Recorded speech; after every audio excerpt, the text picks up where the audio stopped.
আসসালামু আলাইকুম সুপ্রিয় দর্শক, আজকে স্টুডিওতে আমন্ত্রণ জানিয়েছি আমাদের ভ্যানিসের সেন্ট্রাল জামে মসজিদ, ভ্যানিস সেন্ট্রাল জামে মসজিদের সাবেক ইমাম আব্দুস সালাম।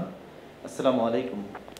ওয়ালাইকুম আসসালাম রহমতুল্লাহ বারাকাতুহু। ভালো আছেন আপনি? হ্যাঁ, আলহামদুলিল্লাহ। আপনি কেমন আছেন? জি আলহামদুলিল্লাহ ভালো আছি। আজকে যে বিষয়টি আপনার কাছে জানতে চাবো দর্শকদের জানার উদ্দেশ্যে, আমাদের রোজার নিয়ম কি এবং রোজা কি কারণে রোজা ভাঙবে, এই বিষয়টা যদি আপনি একটু দর্শকদের জন্য বলতেন। জি ধন্যবাদ আপনাকে। আসলে রমজানুল মুবারক মাস অনেক গুরুত্ব এবং ফজিলতের মাস। এর অনেক ফজিলত রয়েছে, তবে শুধু রমজান মাস সকাল থেকে শুরু করে সন্ধ্যা পর্যন্ত না খেয়ে থাকার নামই রোজা নয়।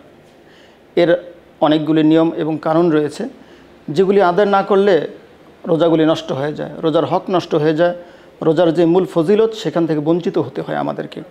এই জন্য এই বিষয়গুলো জানা অতীব জরুরি। যেমন বিশেষ করে অনেকে দেখে আমরা রোজা রাখি কিন্তু নামাজগুলো ছেড়ে দিচ্ছি। এই রোজার দ্বারা কোনো ফায়দা হাসিল হয় না। রোজা রাখতেছি, মানুষের গীবাত করতেছি, পরনিন্দা করতেছি, হ্যাঁ, বিভিন্ন অপরাধের সাথে জড়িত, তাহলে এই রোজা আমার জন্য কোনো ফায়দা বয়ে আনবে না। পক্ষান্তরে রমজানে কিছু কাজ যেমন ভুলে করলে রমজানের রোজাগুলি নষ্ট হয়ে যায় না। যেমন কেউ যদি ভুলে খেয়ে ফেলে তাহলে কিন্তু রমজানের রোজা নষ্ট হবে না। কেউ যদি সাহারিতে উঠতে পারলো না, উঠে দেখলো যে সময় চলে গেছে, সমস্যা নেই, সে উঠে নিয়ত করে ফেলবে যে আমি রমজানের নিয়ত করলাম, তাহলেই হবে।